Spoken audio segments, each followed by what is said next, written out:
Welcome into the Saturday Show, 97.5, the KSL Sports Zone. I'm Christian Esparza, Alex Napoles with me here. Happy Saturday, everybody. Hope you have wonderful, wonderful plans for this wonderful, wonderful day.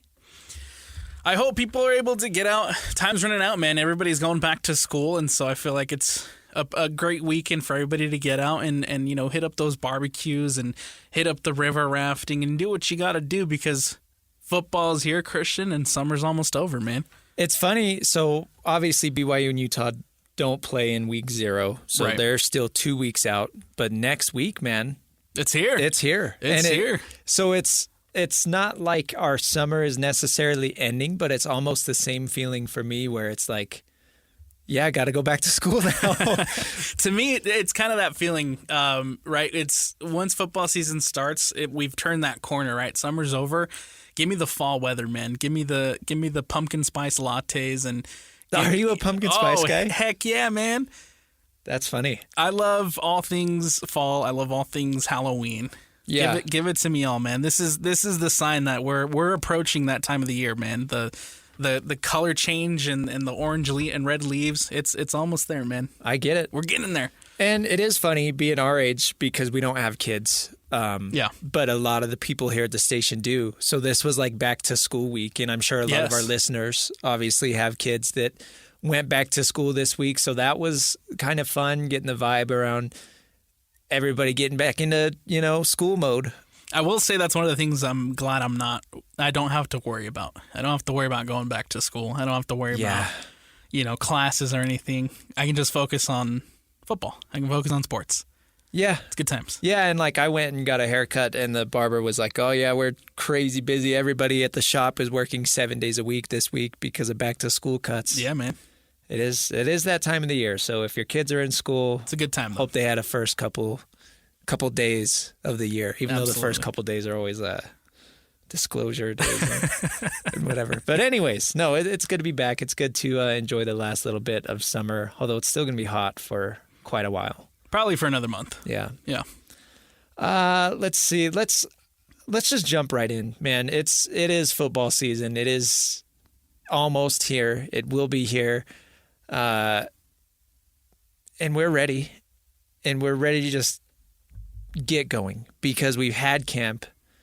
We've had the conversations and we're just so close. We're so close. But there's something that I want to bring up. And I want to start the show off with this today because it's been something that has been debated. I've heard throughout, I think all of the shows here on the station have talked about it at one point or another, and it's become a little controversial. Looking at Utah and their offense, okay, Devon Dampier is the new quarterback, of course. He comes from New Mexico. He played with Jason Beck, who was the offensive coordinator at New Mexico. Really electric player. Mountain West Conference Player of the Year. Yeah. Over 1,200 rushing yards last year. Insane, man. And now he comes to the Big 12. He comes to Utah. They potentially could be contenders for the Big 12 title. And there have been a lot of people wondering whether or not Devon Dampier should still run as much as he did at New Mexico. We're talking over 1,000 yards rushing. And I guess I'll let you start off first with your thoughts, and then we'll see what you have to say. I think no matter what happens, I think Utah's running game is going to be very good this season. They have the O-line to go with it. They have 2 running backs that I think can potentially be really, really good in the backfield. I'm talking about Wayshawn Parker and Rogers. When you have 2 running backs like that, I feel like the running load should end up falling on the running backs, right? Mm-hmm. I don't think, and not to say, I'm not saying at all that Devon Dampier shouldn't run the ball because I think that's a big part of his game, and I think that's something he's very good at. If you have that opportunity, right? If you have a chance to make a play with your legs, absolutely take it, 1,000%. But I feel like a lot of the reason why Devon Dampier had those rushing stats and had 1,166 yards on the ground last season plus 19 touchdowns was because for the most part on that New Mexico defense, Dampier kind of had to do it all. Yeah, he was Superman. Right, he was their Superman. And I think now with Utah, you don't have to be that Superman. You don't have to put the entire offense on your back and carry them the way that you did in New Mexico last season, right? You have a supporting cast. You have a better cast around you. No disrespect to New Mexico or anything, but you have a better cast around you, and it's going to allow Devon Dampier to rely on a guy like Wayshawn Parker to be your bell cow, to be the guy that has 1,000 yards. I would still like to see Devon Dampier, make plays with his legs. I think that's something you're not going to want to take out of his game because he was very successful at doing so. 19 touchdowns, speaks for itself. But you don't have to be the Superman with Utah. Going through his game-by-game rushing numbers, it is a little interesting because he starts off the season 3 carries for 34 yards against Montana State. Week 2 last year against Arizona, 15 carries for 130 yards. That was a shootout, crazy high-scoring game. Right. Then it drops back down to 5 carries, 9 carries, 8 carries. Then at about mid-season, Alex, it jumps up when they start conference play, really. 11 carries versus Air Force for 50 yards, 15 carries for 105 yards, 15 carries the next week, 12 carries for 207 after that, 17 carries for 127, 28 carries against Washington State, and then final game of the year, 17 carries for 101 yards. So it seemed like when New Mexico, again, when they picked up the conference play, when they really were like, okay, these games matter, we've got to try and win, they leaned on Devon Dampier. And I like the angle that you took at it. Like, the reason that he ran so much, especially looking at the trend of more towards the later of the season, it's because he had to. It's not because that's all he could do. Right. So I think that is obviously really important to keep in mind. The supporting cast at Utah is going to be a lot better. The offensive line is a lot better. The running back room as a whole is supposed to be a lot better. Rogers was at New Mexico with Dampier, but you also add Wayshawn Parker. So that's 2 really good running backs. That should theoretically carry a majority of the rushing load. I want to point out, though, that, the reason that he was able to win Mountain West Conference Player of the Year, the reason he was able to move up to the Big 12 Conference from the Mountain West, the reason he's here at Utah isn't because he's Joe Burrow, right? Like, that's a huge part of his game is running the ball. So I got to be careful how I word this. I've just heard a lot of controversial opinions back and forth about thinking that he needs to tone down the running because that would affect his passing numbers. And I don't think that correlates, really. I have a hard time seeing the difference. I look at Lamar Jackson in the NFL, like obviously the best of the best when it comes to dual threat quarterbacks. And credit to Lamar, he really has become a better passer in his professional career, but he is still a threat to do damage on the ground every single week, and that doesn't take away from his passing game. And, of course, the Ravens, speaking to them, they went and got Derrick Henry to be their main focal point on the ground. So Lamar Jackson doesn't have to do everything. But you don't take that away. You don't take away the rushing element. He still needs that to be effective.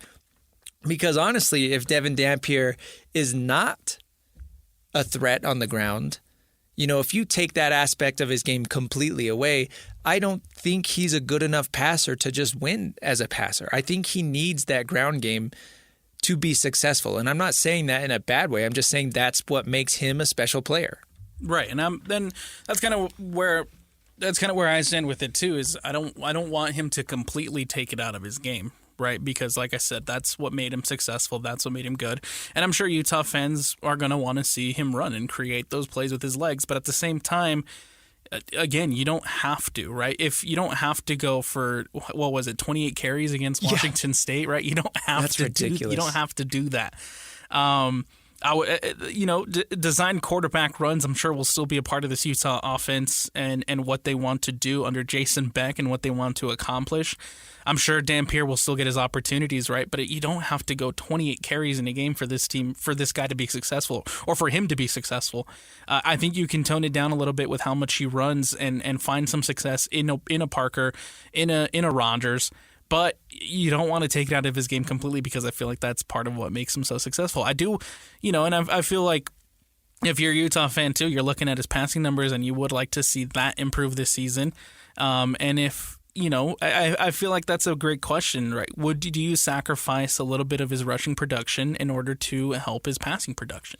Yeah, were his passing stats bad because he was running too much, or were his passing stats bad because he didn't have a great supporting cast of wide receivers, or were the stats bad because he's not a great passer? And I think that's what we're going to learn across the course of this season. And obviously you trust Dampier, you trust Jason Beck, of course, to figure things out on offense. So I do think those stats will look a lot better than they did at New Mexico because, as you brought up earlier, I mean, the supporting cast just wasn't there. And I do think that was a huge part of it.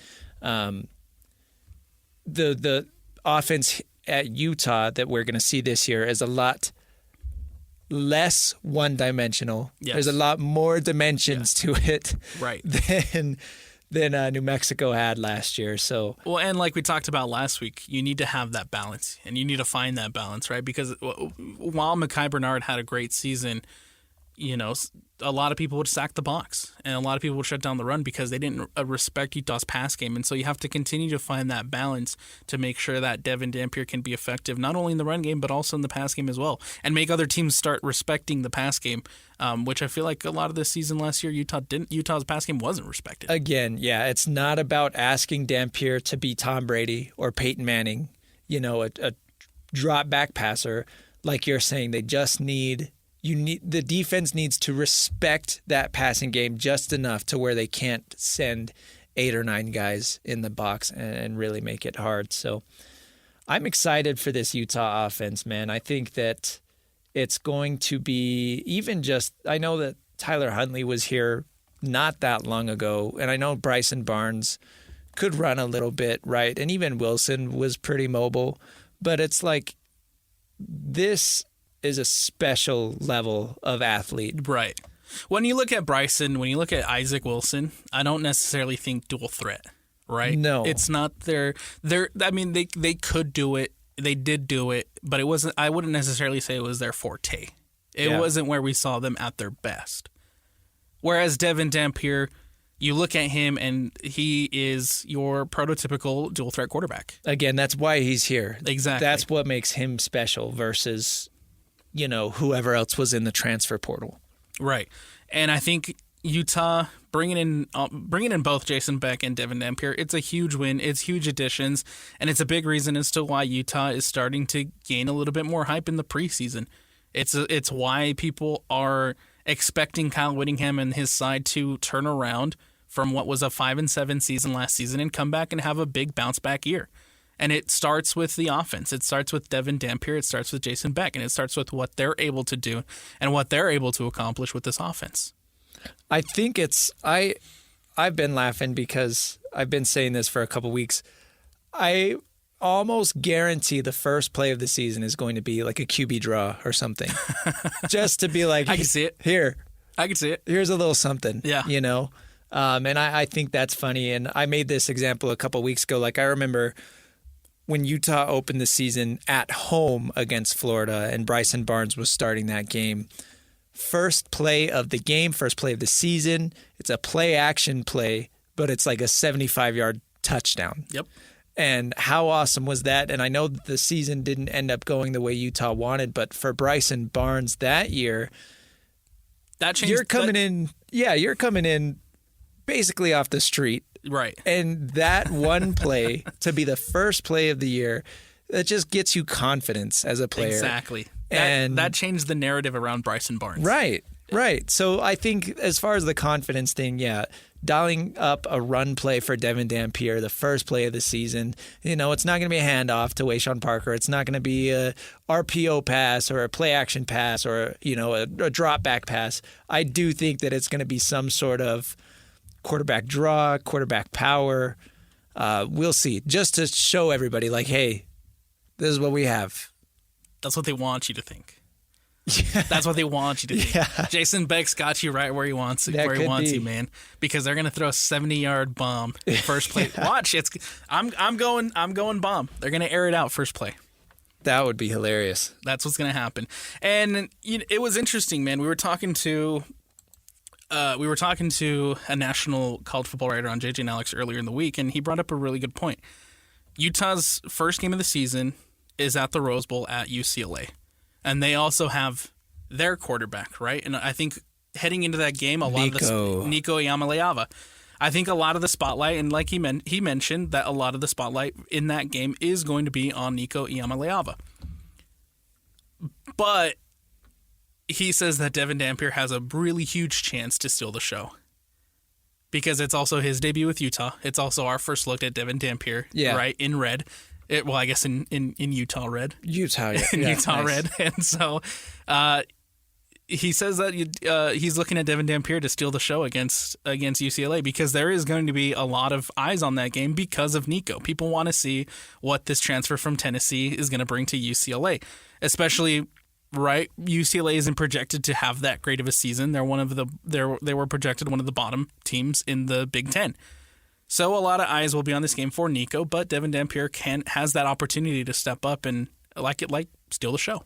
For those out of the loop or that may have forgotten, Nico Iamaleava, I can't remember how to say it. Sorry. I think it's Iamaleava. I could be wrong. He led Tennessee to the playoffs last year, to the college football playoff. Was he a true freshman? I think he was. Or maybe a redshirt. Either way, it was his first year. Okay. Spring ball comes around and he holds out of spring ball because he wanted more NIL money. Yes. And we hear about holdouts all the time in the NFL. It's really relevant right now because of training camps and stuff. We had yet to see a college football player, a college athlete hold out for NIL money, and Nico was the first player to do that. Tennessee refuses to meet his demands, so he enters the spring transfer portal and now plays for UCLA instead of Tennessee. So yeah, that is a big storyline. That was one of the bigger storylines this offseason in college football. And because of that aspect alone, I do agree with you. There are going to be a lot more eyeballs on that UCLA team this season, even though they're not expected to be good. People want to tune in and see what that looks like. Because they recognize the name, they heard the controversy. So and the drama that went along with it. So Utah drawing that opponent week 1, that is good. You want eyeballs. You want everybody to tune in and check out your game, and then those people watching are gonna be like, oh, this Utah team, that quarterback's pretty electric. That's fun. They got some juice, man. Yeah, they got some juice, and that's kind of, I think, why UCLA is a perfect opponent to start the season.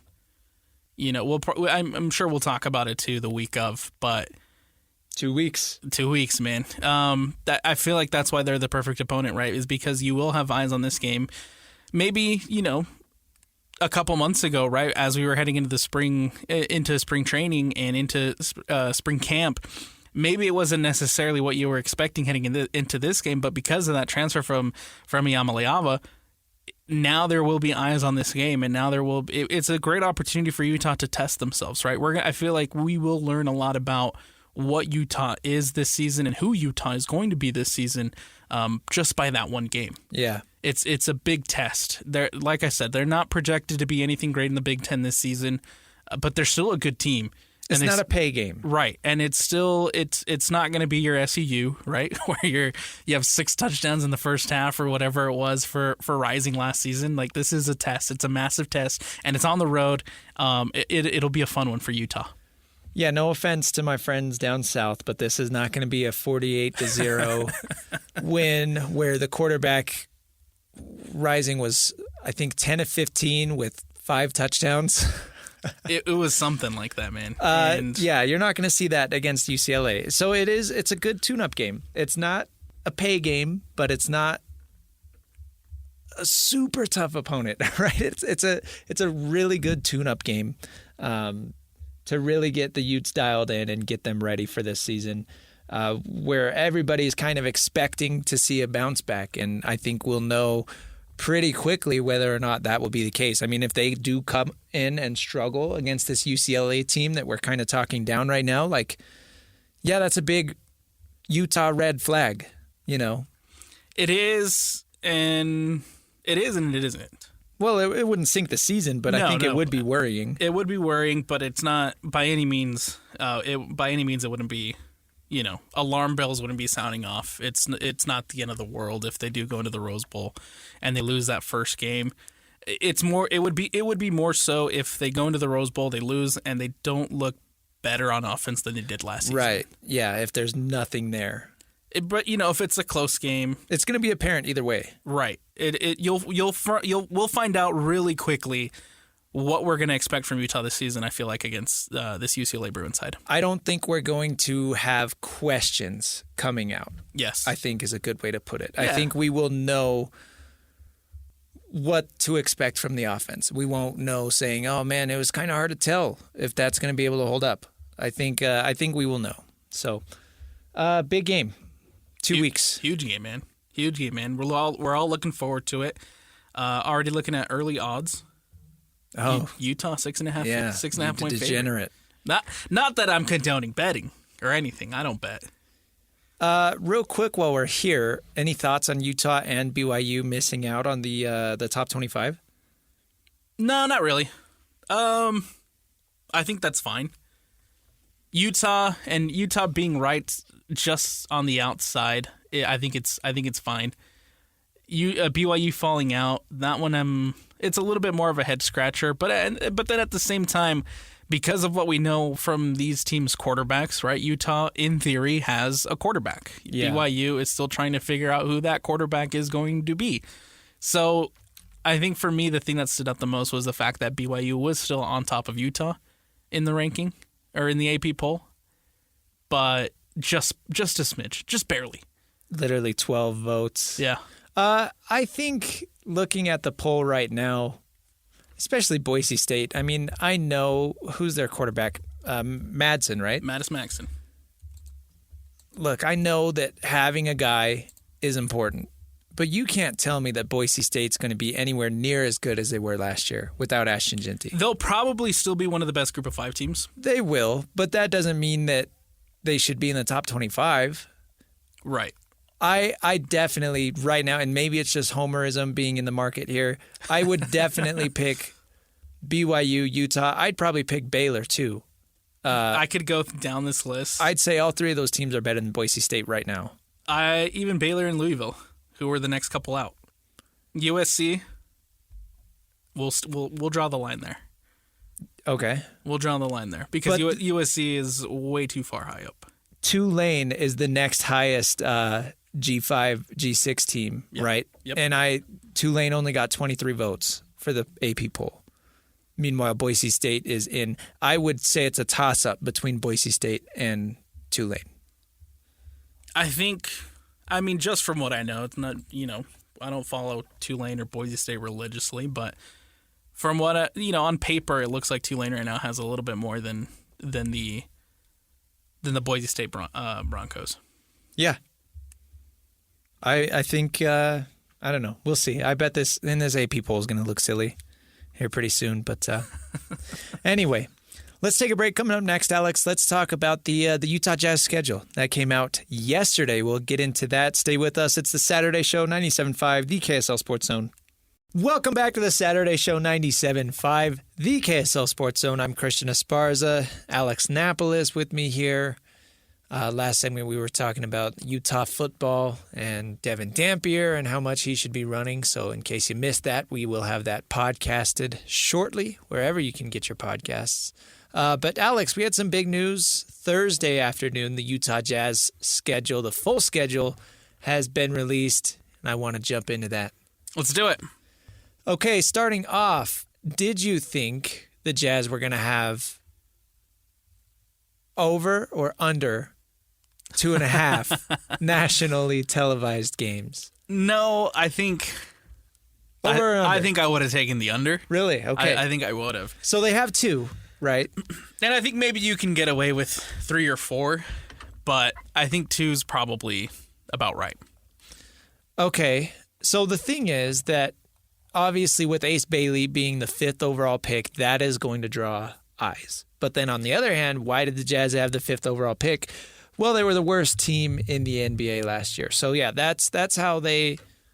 It's kind of like a line you got to walk, right? How many national games do we really give this bad team?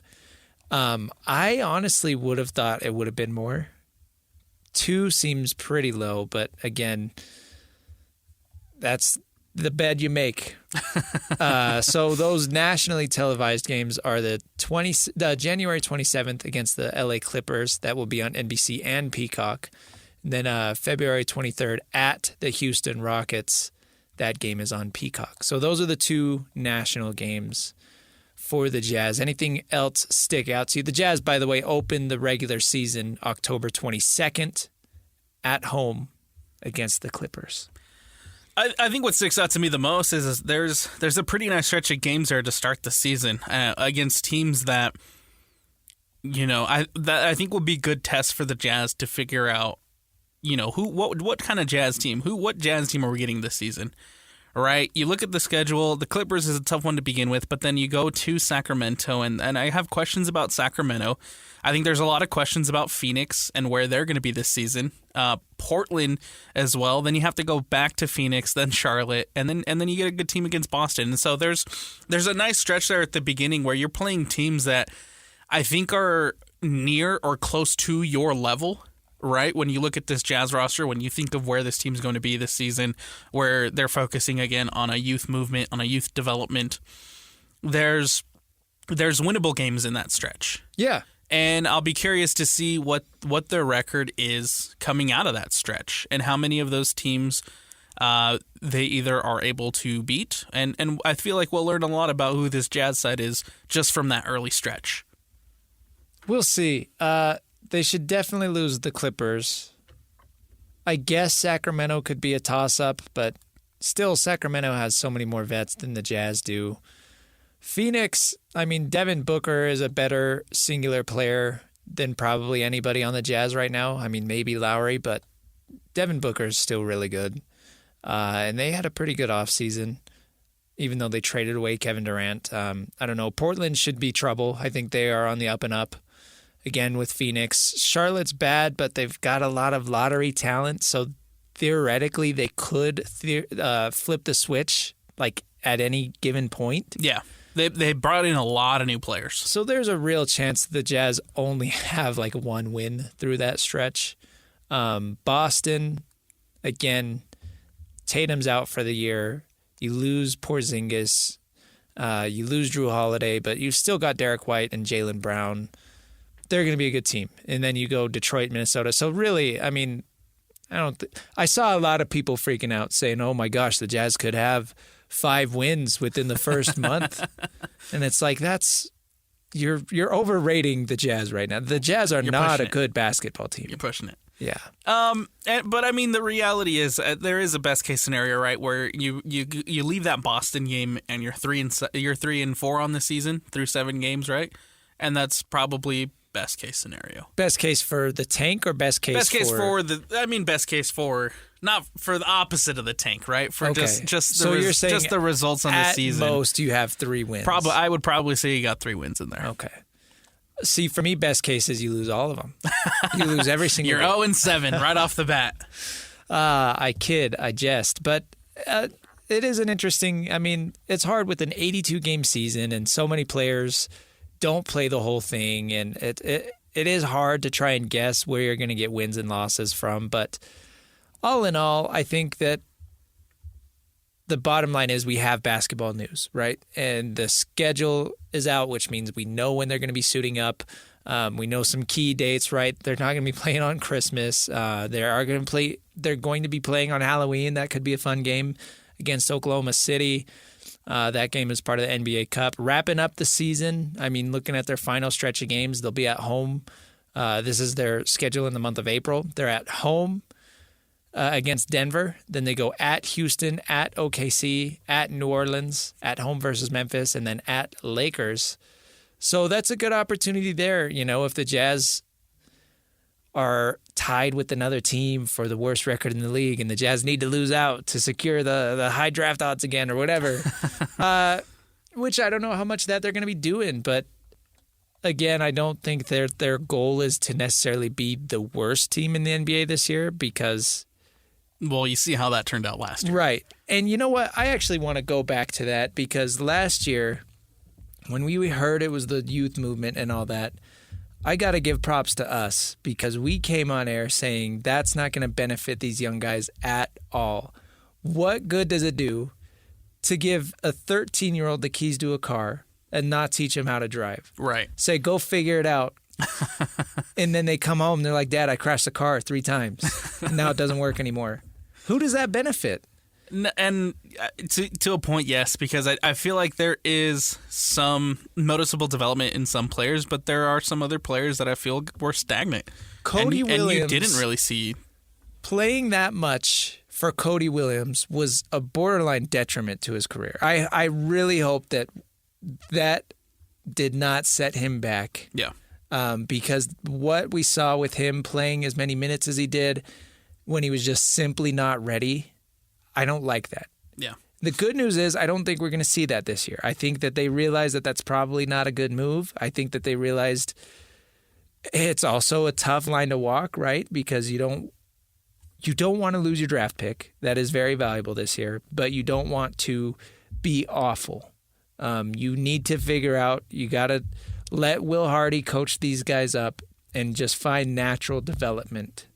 And that's the hard part. You can't force anything. You can't force anything, and, you know, in the case of Cody Williams, it bodes well. I don't know how much we're going to take it out of you know, the Summer League performance, but I did like the improvement that I saw from him. But yeah. last season there was moments where, quite frankly, he looked like he wasn't up to speed at the NBA level. No, there were people talking about, you know, statistically and by several metrics, like one of the worst rookie seasons ever. And obviously it's going to look inflated because of how much he did play. Right. So that's tough. And I wouldn't want to put that burden on any 18 or 19-year-old. And simply, again, he was just not ready for the NBA level. And now after having a year under his belt, you're right. Summer League was encouraging. So, but it's not just about Cody. It's about everybody. It's about Keontae. It's about Bryce Sensabaugh. It's about Taylor Hendricks.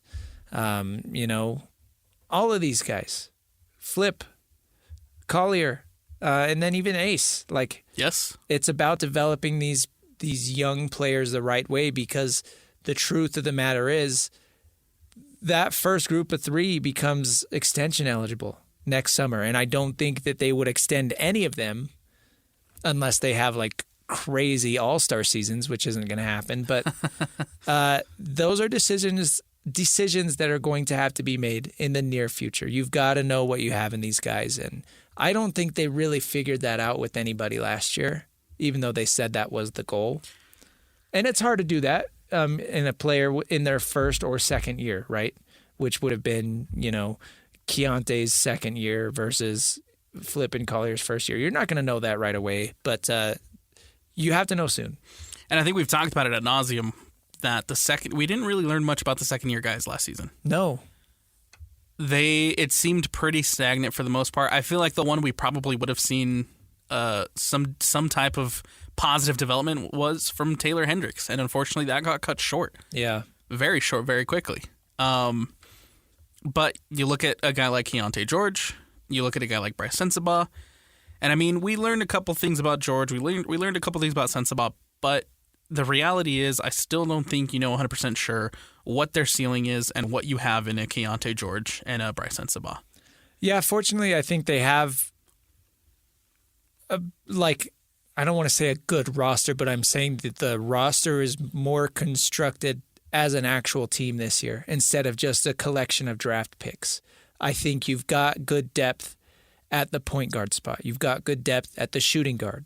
at the small forward, the power forward, the center. I think you have good depth across the board, and so where you're not really just doing things artificially. So I'm excited. I can't wait to see Jazz basketball on TV. Part of that is Ace Bailey. I want to talk about him. Just turned 19 earlier this week, so shout out to him. Happy birthday to one of the newest Jazz men. And that really just blows my mind. Like, I brought this up when he was drafted. He's going to still be in his prime when he's a 10-year vet in the NBA. He's a young man. 10 years down the road. Yeah. And you could say this for Cody Williams, too, because he was the same age when he was drafted. It's just crazy to think about 18, 19-year-olds getting drafted. Hopefully Ace is here for a long time because if he is, that means he's good. That means he pans out. And I think that's going to be huge for the city of Salt Lake. I think that there are a lot of expectations on Ace Bailey's shoulders. I think he has what it takes to meet those expectations. They might need to be tempered because he might not meet expectations right away. It's hard for a rookie to do that, especially for a really bad team. But man, am I excited. I hope what we see from Ace Bailey, and I think a lot of Jazz fans can probably resonate with this, is I just hope we see flashes that from Ace Bailey this season that shows and that proves that this guy has the potential to be that all-star that they're looking for. I think that's the biggest thing I'm looking for out of Ace Bailey this season. And I'm not expecting him to come in and immediately be the hero. I'm not expecting him to come in and immediately change the franchise and change the fortunes of the Utah Jazz. But I do hope that we get to see some type of flash of, oh, this kid's got that potential. This kid has that look. This kid has that athleticism, etc. Right? He showing the flashes of this guy can be the all-star that you've been looking for. Ace Bailey's not taking the Jazz to the playoffs in his rookie season. But the Jazz didn't draft Ace Bailey because of what they want him to do as a rookie. Right. They drafted Ace Bailey because of what he has the potential to become, and that truly is an all-star level player. And, if that works out, man, that's something the Jazz haven't drafted in a bit. I mean, I know like Donovan Mitchell doesn't seem like he was that long ago, but after going through the Jazz seasons that we've had over the past 3 years, it kind of is feeling like a long time ago. Feels like an eternity ago, man. And I know that Lowry made an all-star game, obviously, but they didn't draft him. Yeah. So, well, and then that was 2017. It's not that long, but it feels... You're talking when they drafted Donovan Mitchell. Yeah. 2017. And then it's really not that long ago, but it feels like forever It kind of is. I mean, that is 8 years. Yeah. Not good math. Anyway, and then that's all like, that's just what's on the Jazz right now. Even just Ace Bailey is enough to get you very excited. But then again, you talk about there's still next year's pick. And the thought is that they are going to be bad enough to be picking, hopefully, in the top 3. Maybe they fall out of that again because if you're getting player development, which you want, maybe you're too good to be drafting that high. So that's hard, but there is the potential to add another bona fide franchise player in next year's draft. So that is the needle that the Utah Jazz are going to have to thread as far as, do you want player development? Do you still want to have a good draft pick next year, or do you just want to kind of roll with the flow? You see how things go. Yeah. It's way too early to be throwing this out there, hypothetically. But you're going to throw it out anyway. But I'm going to throw it out anyway, because why not? If, you end up at the end of the season and you fall out of the top 3, again, you have a similar situation where you end up in a spot where you lose out on the lottery and you fall. Yeah. How long can you keep this going? When does it end? Yeah. Well, fortunately, after next year's draft, after the 2026 draft, the Jazz don't have to worry about that stupid pick conveying to Oklahoma City, right? So, I mean, depending on where that pick falls, I doubt the Jazz are going to be good enough for it to convey. Yeah. But the good news is the next year, so now we're talking 2027, they don't have to worry. They can actually make offseason moves to become a better team. So you're saying there's a chance? Well, I'm saying that obviously long term, you would rather have the top 3 pick next year. Right. But you would see some gratification in the short term. That's why, I mean, it's flexibility, right? And that's what they've kind of preached. That's a word that's come up the last few off seasons, right? Is flexibility. And you've got a lot of options that are open, and you're not pigeonholed into banking on one thing happening, right? The Jazz were like, oh, it would be really cool if we walked away with Cooper Flagg this year. That's why we are going to finish with the worst record in the NBA. But at the same time, the Jazz realize that it's a lottery, and you can't bank on that happening. What happens? They fall to 5. They still walk away with Ace Bailey. So I think, the Ainges and Justin Zanuck they're smart enough to know when to be flexible. Yeah. And they have plenty of options, and not to mention all the assets that they've accumulated. So I really do trust them moving forward. I think for me, in analyzing all this and looking at all this, I feel like I would feel better about the Jazz's future if it was in their hands. And what I mean by that is not having to rely on a lottery, not having to rely on random numbers and random ping pong balls that fly out of a machine and give you the draft order, right? It's a little bit better when you have that ability to have your future in your control, and hopefully, like you mentioned, after the picks that convey are no longer a worry and a thing of things past. Yeah. Then maybe hopefully that there's a little bit more of a will to bring in guys that can actually change the roster and change your fortune and have a little bit more control in your future. And I think that's the part where I think Jazz fans are desperate to get to. Yeah. But there is a light at the end of the tunnel. Desperate is a very good word. Yeah. Very good word in that scenario. Yes. You never want to be desperate, but I think that's the point that we've reached in Salt Lake City. All right, we got to take a break. Coming up next, we're going to do technical fouls. We got some good ones this week. Make sure your Venmo's set on private. That's my tease. There you go. All right, we'll hit that next. Stay tuned. It's the Saturday Show 97.5, the KSL Sports Zone. Welcome back to the Saturday Show 97.5, the KSL Sports Zone. I'm Christian Esparza. Alex Napoles here with me on a beautiful Saturday morning. Still pretty hot out, but we're nice and chilly in here in the studio. It's always cold, man. It's always cold. It's a nice little getaway. Yeah. We'll turn the heater on during the break. How about that? Yeah. Yeah.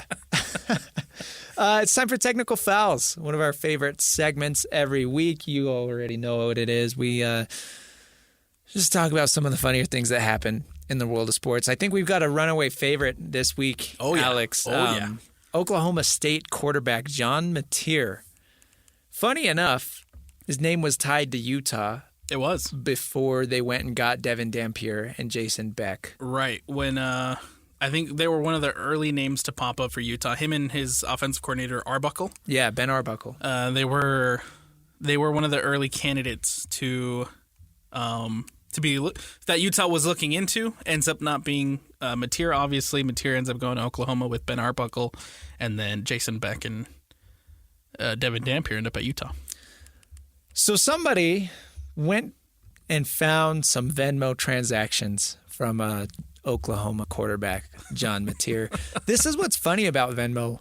It's basically your bank statements, but they're public. Like you can go in and see what people are Venmoing other people for, and you know how it is. Like I've done it, you've done it. You know, you Venmo somebody. Oh yeah. And as a joke, you put something stupid. Yep. Like my uncle has a funny joke. He'll Venmo me for something, or he'll Venmo my brother, and he says the description will say breast implants. Like he does that frequently. Yeah. So if you look through my Venmo page, no, I have not received breast implants. Thanks for clarifying. But if you strictly look at my Venmo page, you would think so. Anyways, John Mateer's Venmo history. There is one payment that says sports gambling, and then another payment right after that says sports gambling, UCLA versus USC. And that was November 20th, 2022. UCLA did play USC November 19th, yes. 2022. That's what makes this one a little fishy. So the big question here, like, is this guy joking around or is this guy really stupid? A couple of things here for me. First of all, who has the time to go back on a opposing team's quarterback on their Venmo, scroll all the way back to 2022 to find this to make it go viral?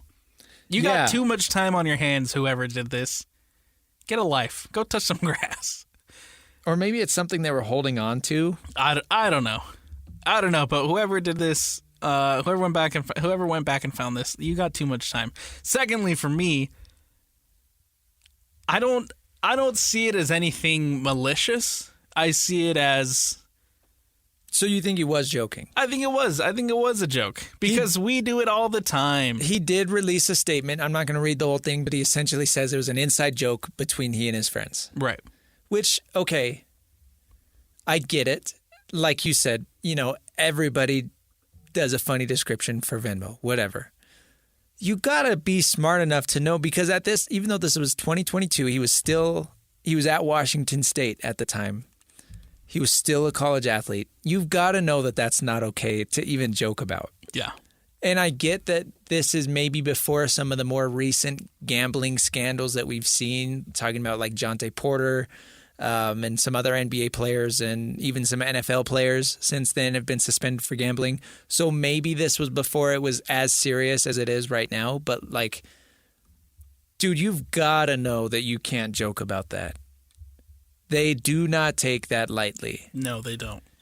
And I think we're kind of seeing the fallout now with it. Obviously, the NCAA is looking into it to make sure that there's no wrongdoing on John Mateer's end, on John Mateer's side. He released a statement, said it was all jokes. It's all inside jokes is what he called them. But you're right. Even though we all do it as jokes, you do have to have some sense of awareness and some sense of, hey, I probably shouldn't do this. I am a college athlete. I'm a public facing figure, right? Especially for Washington. I'm the starting quarterback at Washington State at the time. Yeah, I probably shouldn't do this. Yeah. So you're either stupid because you're dumb enough to actually tell the whole world you're gambling. Right. Or you're stupid in the sense that you should know that that's not something to joke about in your position. Either way, he's kind of dumb. And even then, if you're going to do it, you go private on Venmo. Yeah, That's I would bet option. his Venmo is private now. Yes, I think it's private and it's been scrubbed. He probably deleted it. I'm switching to Cash App. It's been scrubbed from what I saw on the... Did you look it up? On the social medias. No, I didn't look it up, but I saw a follow-up tweet about it, and it looks like it's been scrubbed at this point. That's funny. Which is probably for the better. But if you're going to do it, be private, where only your friends can see it, or, plot twist, maybe he was already private. And his friends decided to... Someone of his old friends decided to... That's what I'm saying. Maybe it was a screenshot that... somebody had, and for some reason they were like, hey, John, pay for my lunch. And he's like, no, I'm big timing you. And he's like, okay. You don't want to do that to me. Which, if that were the case, those are bad friends. Can't have those. Or maybe John's a bad friend. Or maybe John, who knows, man? Who knows? This could go deeper. Who knows? What I'm thinking is that they probably were out to dinner or hanging out watching that game. UCLA versus USC. Because you also got to remember, this was back in the Pac-12 when Washington State was in this conference. Right. So maybe I don't recognize the name of who he was Venmoing, but maybe he was out watching the game or whatever, and they joked about betting. Yeah. And so, maybe he was paying for something else after, and then, included the quote-unquote inside joke of gambling on the game. But he's at a B-dubs. Yeah. Watching the game. We've all been there. Yeah, I've done that. So I think, that happened pretty early this week, but I saw that and immediately technical foul. 100%. And I felt bad for the kid too when it was first happening, Because, like I said, if it really is nothing malicious behind it, if there's really no wrongdoing, I do feel bad for John Mateer because, like I said, we all do it. We've all gone on Venmo and we've put in dumb descriptions to one of the payments for our friends. Like, it's not, it's not anything new. Yeah, sometimes the show just writes itself, Alex. Those are the days we love. That's what's nice about the technical foul segment is we don't have to do any actual planning. We can kind of just... We let other people do the planning for us by doing dumb things in sports. Yep. All right. Stay with us. Coming up next, we're going to talk BYU. Of course, we've got some updates from the quarterback battle. Learned a little bit of information this week. A 3-man race is now down to 2. We also got some comments from Jay Hill talking about the pass rush during their scrimmage. Jay Hill, big fan of BYU's pass rush. So we'll talk about the Cougs next. Stay with us. It's the Saturday Show 97.5, the KSL Sports Zone. Welcome back to the Saturday Show 97.5, the KSL Sports Zone. I'm Christian Esparza. Alex Napoles with me by my side as always. Fun show today so far. So far, so good, man. But we are not done. We're not done. It's time to talk about what's going down in Provo. BYU football, Alex, the big question. Starting quarterback, who's it going to be? We had some development this week, which surprisingly came... I didn't think we were going to have development. I thought, we would kind of have radio silence, and then boom, we'd know the starter. Yeah. Because if you look back, if you remember to last year's quarterback battle between Jake Retzlaff and Gary Bohannon, there were reports coming out, but nobody ever said, oh, so-and-so's leading the pack. Oh, so-and-so looks like they have a leg up. There were weeks where it was like, okay, Jake Retzlaff looks like he's playing better. And then I remember week 2, it was like, oh, Gary Bohannon actually looks like he's probably going to be the starter. And then by week 3, it was like, no, it's Retzlaff again. Yeah. But that's not how it is this year. We actually got an update from BYU offensive coordinator Aaron Roderick. Let's just say a 3-man race is now a 2-man race. This is what A-Rod had to say. Bear took the majority today, and McKay got some as well. As I mentioned Saturday, we can't keep going equal reps with 3 guys anymore. So, each day you're going to see right now McKay and Bear getting the majority of the reps with the 1s and the 2s, and that's where we're at right now. So there you go. Can't keep splitting reps 3 ways. You just can't. Which I agree. I totally agree. I 100% agree. Yeah. So the 2 guys still in the race are Bear Bachmeyer and McKay Hillstead, by the way. And that clip was from, I want to say Wednesday. And then there were reports that came out Thursday saying that Bear Bachmeyer took a majority of those first team reps. Yes. Right? Yep. So not only is it down to a 2-man race, but now you have a 2-man race that's being funneled into a 1-man race. And it is unfortunate that the media doesn't have access to every practice. Yeah. Okay, but that was the practice that media had access to. We don't know what was going on in the other practices. We don't know who took more reps on other days or if they were split evenly. But for whatever reason, during that practice that day, Bear Bachmeyer got a majority of the first team reps. Do you think that's something to look into? Absolutely. Because it's not the first and only time that this has kind of happened, right? It seems like a lot of the times during these media observation periods during BYU's fall camp and the processes that they've been going through this fall camp, they've put an emphasis on showing the media Bear. It seems like everybody and every time that we've talked to somebody who's gone down to fall camp and has been a part of that media observation, has been watching, what's been going on, they put an emphasis on showing Bear snaps and Bear plays.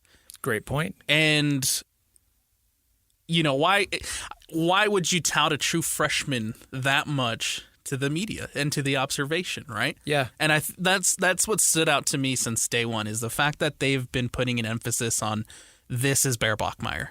I'm so glad you bring that up, actually. Now that you mention it and I think about it, looking back at the first practice of fall camp, they split reps evenly throughout the practice. But again, the media session that was able to be viewed, it was Bear Bachmeyer. Now, they did say, again, I want to emphasize, that was the first practice. Reps were split 3 ways throughout the day. Yes. But during the time that the media was there, it was Bear. Now you're getting reports that, again, it's Bear.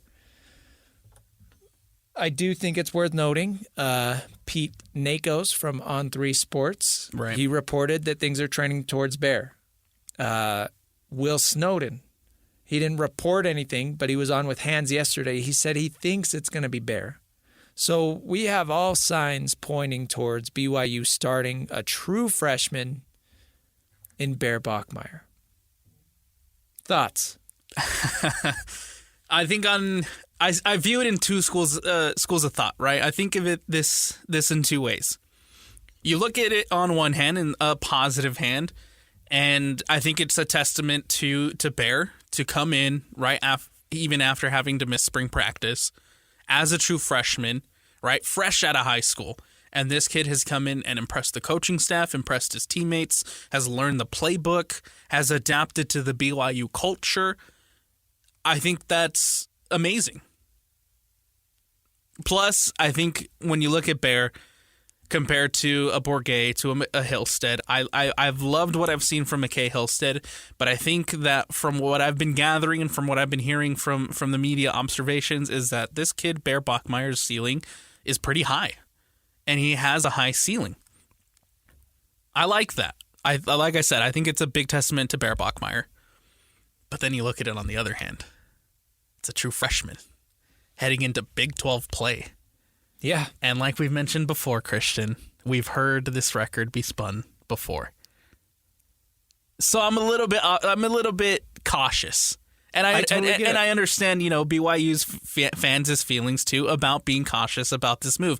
I think a lot of people, from what I've seen online, what I've been able to gather online, is I think there's a lot of optimism too about Bear, similarly the way that I'm feeling. But there also is caution of, hey, this is a true freshman heading into now Big 12 play. It's so funny how similar it is to Utah last year. Yeah. Because, again, Utah was supposed to come in and run the Big 12 last year. And obviously Cam Rising was the starter, but the news came out that Isaac Wilson won the backup job in camp. And we came on air and we were like, why would you have a true freshman be your backup when you had a guy like Brandon Rose who had been there? And this is a very similar situation. And maybe it's a little different if Bear Bachmeier is head and shoulders better than Bourget and Hillstead. And maybe that's what we have going on, because it sounds like he basically ran away with it. If we're going to assume that all this reporting is true and we're going to assume that Bear Bachmeier is going to be a starter, it sounds like it wasn't really close. Mm-hmm. So those are assumptions that I'm making, and I will willingly admit that those are just assumptions. We don't know. But it sounds like Bear Bachmeier is that much better. So that alleviates a little bit of the worry. But you're right, Alex. At the end of the day, it is a true freshman, and that matters, whether you want to admit it or not. And I'm saying you as a theoretical BYU fan listening, it matters. It does. And not only does it matter because they haven't played a snap of live college football play ever in their life, much less against the Big 12, it matters for other reasons, optics reasons. Like, what happens if you are 1-2 throughout those first 3 games? What if you beat Portland State, lose to Stanford, and lose to East Carolina, and you're going into Big 12 play, and you're like, guys, we cannot stand to lose any of these, upcoming games. Then you've got to bench the true freshman and go to the guy that lost the starting job to the true freshman, whose confidence is destroyed because he lost the starting job to the true freshman, and then you've got a mess on your hands. And I think, hypothetically, if we get to that point, hypothetically, you're in the same boat Utah was last season. Exactly. Because that, in hindsight, now looking back at it, it turned into a mess. And, you had Brandon Rose's confidence was shot. Isaac Wilson's confidence was shot. And then it just turns into a mess of who's starting this week. And we'll never know I don't want to treat Isaac Wilson like his career's over. I do think the best thing for him this year was to take a redshirt year and just take a step back for a little bit and mentally rehab, I guess you could call it, from the beating that he had to take last year. That is so tough. Yeah. And I truly hope that he can still salvage the potential that he has, because he could be a really good player. That's why Utah brought him in. And that's the hard part about giving a true freshman significant playing time, especially at the quarterback position. If it goes wrong, it goes really, really, really wrong. We saw it. And it hurt Utah last year, who was supposed to compete for the Big 12 title. Yeah. It's going to hurt BYU this year if that happens. If they are supposed to compete for the Big 12 title with this roster that they have, with all the greatness that they brought back, and they didn't lose any assistant coaches, all of that weight is resting on the shoulders of a true freshman. And if it goes wrong, like, oh man, I can't imagine the disaster. I mean, we saw how disaster it was for Utah. I can't imagine the disaster it'd be for BYU. But again, that's all hypothetical. That's all what if. There is still a chance. Again, if Bear Bogmeyer is head and shoulders better than any other quarterback on that roster, if he came in and outright won the starting job because of how well he played in camp, then maybe there's not as much to worry about. Maybe this kid is a baller. Maybe he's going to come in and feed Chase Roberts, and Roberts is going to have 1,100 yards, and L.J. Martin is going to have a very productive year, and BYU's offense is better than average in the Big 12. I mean, there's a chance of that happening too. And I think that's one of the positives that BYU fans can kind of hold their hat on a little bit with potentially starting this true freshman in Bear Bachmeier, is the fact that you have a very, very good supporting cast. Yeah. And if you can get even similarly to any type of production that Jake Retzloff had last season, then you'll be in a good spot from Bear Bachmeier. Yeah. And, I remember there was conversations that we had where, especially early in the season, where we were talking about good Jake and bad Jake. And there was moments where Jake Retzloff came in and did some good things. But that there was SMU game. Yeah, there was also games like that SMU game where he didn't look up to par and he didn't look up to the job. And there was questions about Retzloff early in the season. If Bear Bachmeier can come in and have any type of that similar production, you have the supporting cast to continue to be good this season. Yeah. And I think a lot of it's going to fall on the shoulders of LJ Martin. If LJ Martin can come in and be an 1,000-yard rusher, you'll be in a good spot. Yeah, you got a good running back in Martin. Again, Chase Roberts. Carson Ryan apparently has been playing really well. So maybe the tight end position is utilized more for BYU this year than we've seen in recent years. Yeah. But no, you're right. The supporting cast is there, and I think that's something that BYU, I mean, again, with the Utah comparison, that's something BYU has better than Utah did last year. Utah's supporting cast was not great last year. The receiver room wasn't as good as they thought it was going to be. Mekhi Bernard was the only thing that worked on that offense. And even with a great offensive line, nobody else could really run the ball.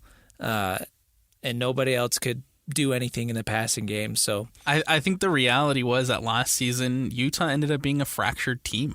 Yeah. Right? We learned quickly that the running back room probably wasn't as great as we thought it was going to be for whatever reason. Like you mentioned, the wide receiver room didn't turn out to be as great as we thought it was going to be for whatever reason. But I don't see that necessarily happening with BYU. I feel like we saw these guys last year come together as a brotherhood and do what nobody expected them to do. We thought they were going to be barely bowl eligible, but they proved everybody wrong and ended up winning 11 games. Yeah. And I just don't see that happening with BYU.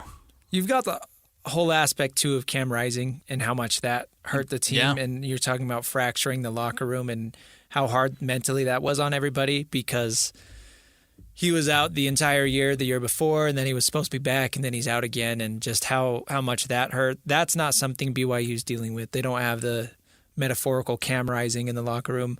Also, you've got more stability at the coordinator position, right? Going into last year, people thought Andy Ludwig was a good coordinator, but I don't know. Roderick, I think even before last year, people would say that Roderick was the better coordinator. But I think that all in all, the supporting cast for Bear Bachmeier or whoever is going to be starting at BYU is good. Yes. Or great. Yes. And like I said, I think that's something that BYU fans can hang their hat on and continue to see this team in a positive light and continue to kind of hold that BYU in a positive light, because I still think that the supporting cast can be extremely good for you. And you'll be able to have a good season if that supporting cast continues to be as great as we saw them be last season. Yeah. So I'm excited. I guess we'll see how the kid slings it against Portland State. If he is named the outright starter next week, do you think that we're going to see two quarterbacks against Portland State? Do you think there's any chance that Hillstead gets in? Or I mean, if you're up the score, maybe. Right? If we're talking about a 49-0 halftime scoreline, then sure, why not? But I think it also would be beneficial to keep him in for the entire game to just... You got to get reps. Get those reps, exactly. Get those reps, get those nerves out, and set yourself up to be in a good position going into Stanford, right? The way we've talked about it before, the way the schedule has worked out for BYU has worked out really, really well, considering the quarterback situation that they're in, because you give yourself time and you give yourself a couple of weeks to really figure out what and who that quarterback is going to be. If I think Bear Bachmeier can come in and get some good wins under his belt, and potentially lead you to some good wins at the start of the season. But if it doesn't work out that way, you have that chance and you have that bye week 3, to figure things out. Yeah. It's going to be an interesting storyline, because no matter when the quarterback is named, that does not put this storyline to bed. There's always going to be the other guy looking over the shoulder. We're going to be watching the BYU quarterback position all season long. As soon as Bear Bachmeier struggles, or as soon as McKay Hillstead struggles, the question's going to come up. Mm-hmm. When's the other guy going to see the field? And I feel like for us, watching it all unfold, we're going to be comparing it a lot to the situation we saw last season. Yeah. Right? And the second things, tend to steer in that direction, we're going to have those questions. And interestingly enough, Gary Bohannon barely saw the field last year. Yeah. I don't remember who he got in against, but he did not play that much. I do remember, though, there were times where BYU fans were calling for Bohannon, but BYU stuck it out. They kept Jake Ratzlaff in, and ultimately they ended up with 11 wins. So it worked out. But yeah, it's going to be a very interesting comparison between the two seasons, and it's a wild time it's a wild time for BYU. Wild time, but a fun time. I'm excited to see what again, if Bear Bachmeier is named the starting quarterback, I'm excited to see what he's able to bring to the table. I'm excited to see what he can do with his team and the supporting cast, and how far he can get this BYU team, man. Yeah, it's fun now. Hopefully they don't crash and burn. Hopefully it stays fun. Yeah. Utah was not fun last year. No. By the end of the year, we were pleading for the season to come to a close. I think even the coaching staff and the players were about ready to just wrap the season up. So I guess BYU has one more media availability next week, and it's Monday. And so I guess we'll see if there's a starting quarterback announcement. I would assume, because this is like their last week of quote-unquote camp, and then the next week you turn to game prep for Portland State. So I would assume that we are going to get an official announcement sometime next week. I don't know when, but stay tuned. It'll be here. Can't wait, man. Can't wait. The football season's here. We're excited, man. Oh, man. All right, we got to take a break. Coming up next, we will hit 5 minutes of Stick With Us. It's the Saturday Show 97.5, the KSL Sports Zone. Welcome back to the Saturday Show 97.5, the KSL Sports Zone. I'm Christian Esparza, Alex Napoles with me. Fun show today. We talked Utah. We talked the Jazz schedule. We talked BYU. Now it's time for 5 minutes of this time of the year. I like to go a little NFL because preseason is, undergoing. There are a lot of storylines to keep up with, and this, I feel like, is a great spot in the show to talk about the NFL. So I want to hit it, especially because I missed last week. Thank you, by the way, for covering for me. Yeah, no problem, man. Really appreciate that. I was sad that I didn't get to talk about Shedeur Sanders last week. So I want to do that today. Let's do it. All right. The Browns last week played their first preseason game. They played the Panthers, Alex. Cleveland won 30-10. The big whoop here is that, of course, Shedeur Sanders gets the start. He plays a majority of the first half. I can't remember if he played into the second half at all. I think he might have. He played a little bit. But the thing is he looked pretty good. Yeah. And I know that the Carolina Panthers are not world beaters. I know that they're one of the worst teams in the NFL.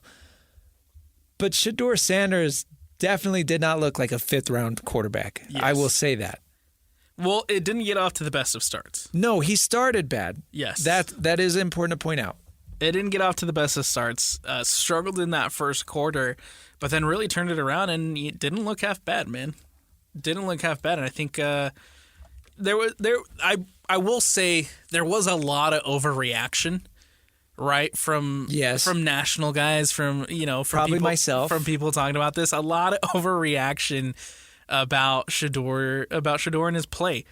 It's one game into the preseason. Like you said, the Carolina Panthers aren't world beaters. It's the preseason. Let's pump the brakes a bit.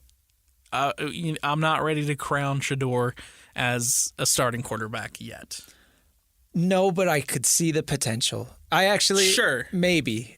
There were some things that would worry me from a starting quarterback. He still did the thing where he likes to run around a lot. And the thing that stood out to me when he did that is he is slow. Yes. He was already like average speed in college. He does not have NFL speed, so he cannot run around in the pocket. He even took some bad sacks. So that was important. But there were some throws, man, where, and it's not like Patrick Mahomes' rookie year where he had the biggest arm we've ever seen and he was just doing absurd things. It's not like that, but it's like, intermediate level passes, layering the ball, putting it where it needs to be on the spot, letting your receivers get yards after the catch because of where you place it. Little things like that I really liked. He had a tight throw into a window for a touchdown that I really liked. He stepped up into the pocket and put a little juice behind it. And he doesn't have a strong arm, but he put enough to get it into a tight spot. I liked that, okay? But the saga continues because he's out tonight. They play the Eagles. What is happening in the Browns quarterback room? So, yeah, they already were down Dylan Gabriel. Yep. And Kenny Pickett. Little Hands Pickett. And Joe Flacco's 45,000 years old. Yes. So they don't want to play him in the preseason. So they went and signed Tyler Huntley, right? Shedeur Sanders hurt his shoulder a couple weeks ago before he played this game. Came back on track, played. Apparently this week he hurt his oblique. He has a minor oblique strain, so he's going to miss tonight's game against the Eagles. So I don't know. I saw a lot of people complaining about that, and I just think it's funny. They're basically knocking Shedeur for being hurt, and it's like you're gonna knock Shedeur for being hurt, but you're not gonna knock Dylan Gabriel or Kenny Pickett, right? So I think that's a little funny. And that's not even the conversation we should be having, right? It's the conversation. Injuries happen, yeah, right. But the fact that Pickett, Gabriel, and Shedeur are all injured, are all hurt, yeah, and you had to go and sign Huntley and have technically 6 quarterbacks in that room. That is a bigger issue. Yeah, like you said, what is going on? What is happening, man? That should be the conversation. It shouldn't be any knock on Shedeur. It shouldn't be any knock on, the quarterbacks. It should be, what are the Browns doing to their quarterbacks, man? So I would imagine, obviously, that's good for Tyler Huntley, continuing to showcase himself. And this is what he did last year. He was actually with the Browns last training camp, played during the preseason. When Tua went down in Miami, he got an opportunity there. So at this point in Tyler Huntley's career, that's what he needs to do. I'm not sure if we're going to see Dylan Gabriel tonight. I'm not sure if we're going to see, Kenny Pickett, I don't know. I doubt Tyler Huntley's going to be the only quarterback that suits up. I don't know what they're going to do. They're gonna. It's interesting because if Huntley goes down, and you have to turn to Flacco, who's projected to be your starting quarterback in the regular season. That's a big concern. I am clicking around. It sounds like Dylan Gabriel might be back. That's not too bad then. But still. I would like to see a Gabriel debut. Well, yeah. I mean, we've got to see what he looks like after Shador last week. I mean, Shador definitely showed that he could push for the starting job. I'm not saying that he is the starter hands down, but he showed that he has potential. Right. And if Dylan Gabriel comes out and flops, that's not good. But that's why you draft two guys in the middle of the draft. You make them fight for the spot. So my guess is at the end of the day, they let go of Pickett. I think he's the odd man out. I think they would be smart to keep Flacco and then the two rookies, but and then let go of Pickett. Experience. Well, Flacco is. Out of the three. Yeah, but when it comes to Kenny Pickett experience, what does that matter? I guess. I mean, he started for the Steelers for a little bit and then was the backup at the Eagles. That doesn't really scream anything to me. No, when it comes to Pickett, it was concerning that Tanner McKee came in and played 1,000 times better than Pickett when Hurts went out. When Hurts went down last season. And so... And Tanner McKee had a huge weekend last week as well. He absolutely did. And so... Yeah, Pickett's not good. I think I'm right there with you. Pickett seems like the odd man out. It seems like it would be a very Brown thing to have two rookie quarterbacks backing up Flacco. Yeah, I mean, at this point, I think they put themselves in a bad spot. Regardless. By getting Pickett. Yeah. They put themselves in a worse spot by taking two of the more controversial rookies in this draft. So, yeah, it's just bad decisions stacking on top of each other. Let's also talk Jordan Love. Yes. Because this worries me a little bit. Jordan Love tore a ligament in his left thumb, so his non-throwing hand. He had surgery on it early in the week. He is expected to be back by week 1. And I say that, cool if he is back by week 1, but you're missing all of camp, essentially, or 3/4 of camp. Right. That's not good. It's not good, but I think it is a positive. It is a positive sign that it's your non-throwing hand. I mean, it's not worst case scenario. It's far from worst case scenario, but it is concerning due to the fact that this is a big year for Jordan Love. This is a huge year. I think Jordan Love, as good as he is, has a lot of questions to answer this season for the Packers and for himself. Yeah. And for quite frankly, us.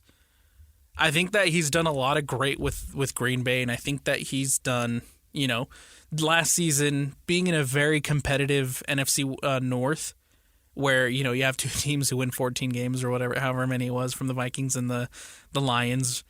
Can he take that next step? Can the Packers take that next step and be the team and be one of the better teams in the, even better than that in the NFC North, right? Obviously the Lions is going to be a massive test, but we talked about it a couple weeks ago, Christian. I think that there's a spot open where Minnesota is going to drop, and potentially can the Packers move up into that spot? And then when it comes to crunch time, when it comes to playoff time, can they finally get over that hump and answer the bell during the playoffs? I know that they were, moments away from beating the 49ers and making a Super Bowl. Yeah. But that we're 2 years removed from that now, and so it's time for Jordan Love to take that next step and see if he can lead this team to a Super Bowl. Well, and the thing is too, his first year as the starting quarterback started off bad. Yeah. But then around mid-season, he really turned it on, and like you mentioned, they make a pretty good playoff run, and they were like a play away from beating the 49ers, who went on to go to the Super Bowl and represent the NFC, right? A missed field goal away, man. Yeah, it was a missed field goal and then a bad interception when, Jordan Love was trying to force things. Right. Anyways, so you have a half season of really good play from Jordan Love. He comes back, and last year game 1 against the Eagles in Brazil, hurts his knee and is out a couple of weeks. And then when he comes back, of course, that is something that he's dealing with all year. So you're still yet to see, and by the way, his numbers and his performance reflected that. They dropped off significantly from when he was at his peak, his first year as a starter. So you're really talking about a player in Jordan Love where we are still yet to see a full 17-game season of his peak level of play. And right. he's in his prime as an athlete as far as talking about his age. He's only, 26, I think? Yes. So he should be entering, that prime of when he's playing his best football. But we haven't been able to see it due to, his first year as a starter, he's getting comfortable and all that. And then an injury that bugs him all last year. And now he has this injury in his left thumb that, again, thank goodness it's not his throwing hand. But, I don't know. Hopefully he can still perform. I would hate to go through another year of I wish or hypothetical with right. Jordan Love. I just want him to go out and do it. Just for reference, that first year he was a starter, 4,159 yards, 32 touchdowns, 11 interceptions. Ooh. You compare that to last season where he goes 3,389 yards, 25 touchdowns, and 11 interceptions. So almost 1,000 yards less. Almost 1,000 yards less. Almost 8 touchdowns less. Yeah, almost 10 touchdowns less. And then you have but the interceptions same amount of interceptions. And that's in less games played, too. Right. He only played 15 last season. Did he only miss 2 games? He only missed 2 games. Wow. Only played 15 last season. Well, we'll see what J. Love and the Packers look like. Of course, I love for our local players to go out and represent. So I truly am rooting for Jordan Love. I know they drafted Golden in the first round. I've seen a lot of good things coming out from camp about him. So hopefully he can do good. I think if anybody can come back and turn it around, Jordan Love has the tools and the skill set to do it. But a lot of question marks around Jordan Love this season. Yeah. All right, let's take a break. Coming up next, we will wrap this baby up. It is the Saturday Show. Stay with us, 97.5, the KSL Sports Zone. Welcome into the Saturday Show, 97.5, the KSL Sports Zone. I'm Christian Esparza, Alex Napoles with me. Alex, we said it earlier during the show. Today feels basically like our last day of summer. It really does, man. It really does. It's that time of the year where you get the NFL back, you get college football back, you got kids going back to school. It's a whole mix of a bunch of things that just kind of feels like the summer is over and you're turning the leaf to a new season. You're literally turning the leaf to fall. Next Saturday will be week 0 of college football. I cannot wait. And I literally have the same feeling in my gut of when I used to wake up on the first day of school, yes. or going to bed, I guess, on the last day of summer. It's oh man, that was such a fun summer. Now it's about to get crazy. But I'm positive about it is the thing. Yes. I'm so excited for both BYU and Utah. And then, of course, you got to throw Utah State in as well because all 3 of them have had such big storylines this year. So it's going to be a great season, and I can't wait to kick things off here in 2 weeks. Of course, next week, week 0, we're going to be dialed in. So absolutely. Looking forward to it, man. And then week 0. None of the local teams play, but you still have a Farmageddon in Ireland that I'm super pumped about. That'll be fun to check out. It's going to be a big game, man. It's if you're, you got nothing going on next week, and I'm sure we'll talk about it next week too, but there is Farmageddon happening. It's a big Big 12 game to start off the season, and so I think a lot of eyes nationally will be on that game, and I think if you're, a follower of the Big 12, if you're a follower of Utah and BYU, you might want to tune in and pay attention because it's a big one early for the Big 12. Not to get too far ahead of things, because we do have a lot of fun left on the station here today. Coming up later, 4:30, you're going to have the RSL pre-match show before they kick off at Charlotte at 5:30. That's on 97.5. Then on 1280, you're going to have the Bees at Sugarland at 6. Love the Space Cowboys as a mascot. I think that is so absurd. Such a crazy name. But let's talk RSL, Alex, because in that loss versus New York the other day, pretty controversial in the 2-1 loss. I saw on my Twitter even national MLS people, not Real Salt Lake fans, national MLS reporters and fans tweeting about how bad the officiating was against the New York Red Bulls. It was tough to watch. I feel like even, just watching the game, it was a very how do I word this? It was a poor officiated game. So was it just like refs missing calls or refs giving ticky-tack fouls? Refs giving ticky-tack fouls that led to frustrations. Frustrations boiled over into what the league calls violent conduct. That led to a red card for the New York Red Bulls. But in that same play, Diego Luna got sent off too because he got shown a second yellow. But it was interesting. And 2 yellows equals a red. 2 yellows equals a red, yes. But it was interesting because the assistant official, the one that's standing on the sideline with his flag, he initially pointed the foul in favor of Real Salt Lake, as in Luna got taken down. But and Real Salt Lake would get a free kick or whatever. Right. But the center official came over and didn't even confer with his assistant, didn't have any conversations. He made the decision to show Luna a second yellow. He overruled it. Without consulting. Without talking about it. And so I think that's why it was so controversial, and I think that's why it had a lot of people up in arms, because I don't think that, I don't think that it was the right call. I think, going back and looking at the play again, you got the violent conduct on Kyle Duncan, so the foul is obviously committed on Luna. Mm-hmm. But because of the way the rules are set up, you can't overturn a second yellow, so by then the damage is done, and Luna has to leave the field. It's tough. Officiating is always a tough thing to talk about. It's always a tough line to draw. I officiated while I was in college. Obviously, it's not the same level. Okay, I was doing 4-year-old flag football and but you learn a lot. Middle school basketball. Yeah. But it's tough because you've got to make the call and stick to your guns while, no matter what call you make, half of the crowd or the stadium or whatever is going to be upset with you. Yeah.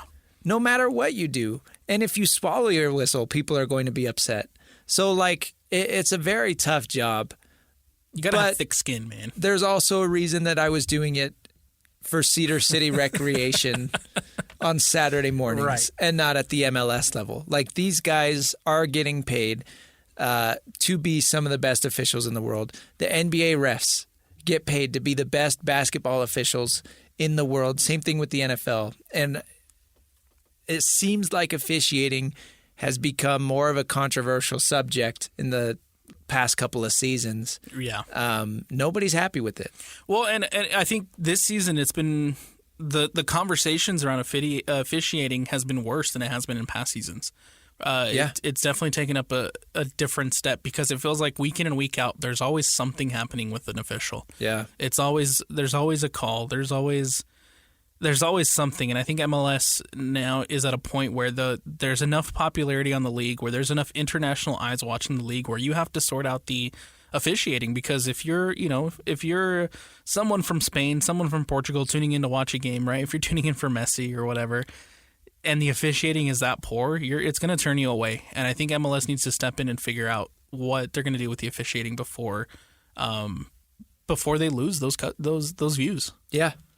Yeah, it's especially if you're trying to get into the sport and you see that the refs are bad. 100%. You need to have a good product. And the last thing you want is to have a professional match or a game or whatever dictated by the refs and not by the teams. That's always the worst, right? Yeah. That is always the worst.